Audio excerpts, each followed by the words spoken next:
Damn it. ఏంటిటా కుండబద్దలు కొడతా అత్త. నమస్కారం, కుండబద్దల ప్రేక్షకులకి స్వాగతం. నేను గౌతమ్ కాటా.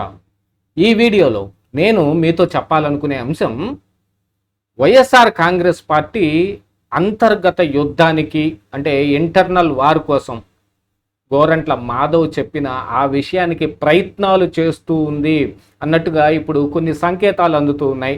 అందులో నిజం ఎంతుంది, అబద్ధం ఎంతుంది అనేది తీసి పక్కన పెడితే, వైఎస్ఆర్ కాంగ్రెస్ పార్టీ కార్యకర్తలు తెలుగుదేశం పార్టీ కార్యకర్తల మీద కానీ టీడీపీ ఆఫీస్కి వెళ్ళి వాళ్ళ మీద కూడా చేయి చేసుకున్న లాంటి పరిస్థితులన్నీ ఈ రోజున ఆంధ్రప్రదేశ్ రాష్ట్రంలో ఉన్నాయి. టీడీపీ, జనసేన, బీజేపీ కూటమి అధికారంలో ఉండి మొన్ననే 11 సీట్లకు అత్యంత ఘోరంగా పరాభవంతో ఓడిపోయిన జగన్మోహన్ రెడ్డి చెందిన పార్టీ ఈ రోజున ఇలాంటి దాడులకు తెగబడుతోంది అని అంటే దాని వెనకున్న ఉద్దేశాలు ఏమిటి అనేది ఖచ్చితంగా అర్థం చేసుకోవాల్సిన అవసరం ఉంది. ఎందుకంటే మరి టీడీపీ పార్టీకి చెందిన చేబ్రోలు కిరణ్ అనే వ్యక్తి వైఎస్ భారతి మీద అనుచితమైన వ్యాఖ్యలు చేశాడు. దీనికి గాను వైఎస్ఆర్ కాంగ్రెస్ పార్టీ మండిపోతోంది, ఇంకా చాలా జరుగుతున్నాయి అనే లాంటి మ్యాటర్లు కూడా చాలా వరకు బయటకు వస్తుంటే, ఆ చేబ్రోలు కిరణ్ మీద మరి ఈ ఇంటర్నల్ వార్ అంశాన్ని తెరపైకి తీసుకొచ్చిన గోరంట్ల మాధవ్ దాడి చేయటానికి ప్రయత్నించాడు. ఆ దాడి వెనక కూడా ఒక కుట్రుంది. ఆ గోరంట్ల మాధవ్ అరెస్టు తర్వాత కూడా పోలీసులు అతనికి సహకరించారు అన్నదాని ఆ కోణంలో కూడా కొన్ని రకాలుగా విచారణ కూడా జరుగుతోంది. కొంతమంది సస్పెండ్ అవటం కూడా జరిగింది.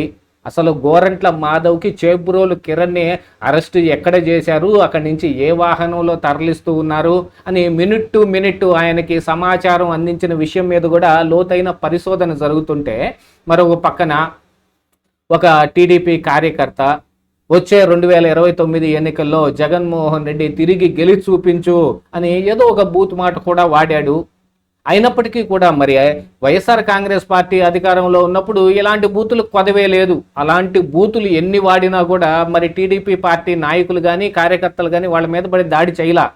దానికి తోటు ఉల్టా టీడీపీ పార్టీ ఆఫీస్ మీద వైఎస్ఆర్ కాంగ్రెస్ పార్టీ నాయకులు కానీ దాడులు జరిగినాయి. అసలు సెంట్రల్ ఆఫీస్ మీదే దాడి జరిగినా కూడా దానికి కూడా పోలీసు వ్యవస్థ ఆ రోజున ఏమీ స్పందించలేదు. కానీ ఇప్పుడు కూటమి అధికారంలో ఉంది, అటు టీడీపీ నేతృత్వంలోనే ఈ అధికారం కూడా నడుస్తూ ఉంటే, అలాంటి టీడీపీ పార్టీ ఆఫీస్ మీద కర్నూలులో దాడి జరిగింది. అక్కడ కొంతమంది టీడీపీ కార్యకర్తలు కూర్చొని కొత్తగా సభ్యత నమోదు జరిగిన దాంట్లో వాళ్ళు ఐడి కార్డులు పంచడానికి వచ్చిన వాళ్ళని మీద దాడి జరిగింది. అక్కడ ఆ కార్పొరేటర్కి సంబంధించిన 3 వ్యక్తులు టీడీపీ పార్టీ ఆఫీసులోకే వచ్చి అక్కడ వాళ్ళతోటి గొడవ పెట్టుకుని వాళ్ళని కొట్లాటకు కూడా లాగి ఇద్దరిని కొట్టడం కూడా జరిగింది. ఇలాంటివన్నీ చూస్తుంటే వైఎస్ఆర్ కాంగ్రెస్ పార్టీ ఒక ప్రణాళిక ప్రకారమే ఇది చేస్తోంది అని అనటంలో ఏమాత్రం ఆశ్చర్యం లేదు కదా.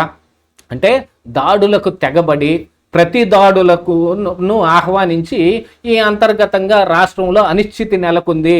ఇక్కడ రాష్ట్రపతి పాలన పెట్టాలని ఇక జగన్మోహన్ రెడ్డి ఢిల్లీ వెళ్తాడు. మళ్ళీ గతంలోనే వైఎస్ఆర్ కాంగ్రెస్ పార్టీ కార్యకర్తల మీద దాడులు చేసేస్తా ఉన్నారు, ఇక్కడ అరాచకం ప్రబలిపోతోంది అని వాపోయిన జగన్మోహన్ రెడ్డి ఢిల్లీ జంతర్ మంతర్లో ఒక డ్రామా గట్టొచ్చాడు. మళ్ళీ అలాంటి డ్రామాలకు తెర తీయటం కోసం కానీ అలాంటి వాటన్నిటినీ ఇప్పుడు పెంచి పోషించటానికి ఈ వైఎస్ భారతిని అవమానించారు అన్న ఒక్క అంశాన్ని పట్టుకొని వీళ్ళు దాడులకు తెగబడుతూ ఉన్నారు. దీని వెనక ఉన్న కుట్ర ఏమిటి అని అర్థం చేసుకోవాల్సిన అవసరం కూటమి ప్రభుత్వానికి కూడా ఉంది.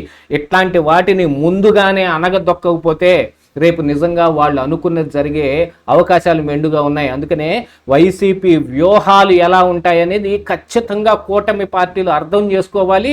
దాన్ని చాలా సీరియస్గా తీసుకుని ఇదేదో చిన్న ఇష్యూ, ఒక చోట ఒకటి జరిగింది అంతటితో సమస్య పోతుంది అని అనుకోవటానికి వీల్లేదు. దాన్ని కొంచెం పెద్దగానే చూడాలి, భూతార్థంలో చూడాల్సిన అవసరం ఉంది. అసలు కూకటి వేళ్లతో సహా పెకలించేసి మందు కొట్టి ఆ పురుగుని చంపేయాల్సిన అవసరం ఉంది. ఇలా చెయ్యకపోతే నిజంగానే ఆంధ్రప్రదేశ్ రాష్ట్రంలో అనిశ్చితి నెలకొనే అవకాశాలు మెండుగా ఉన్నాయి. ఇదే ఈరోజు కుండబద్దలు.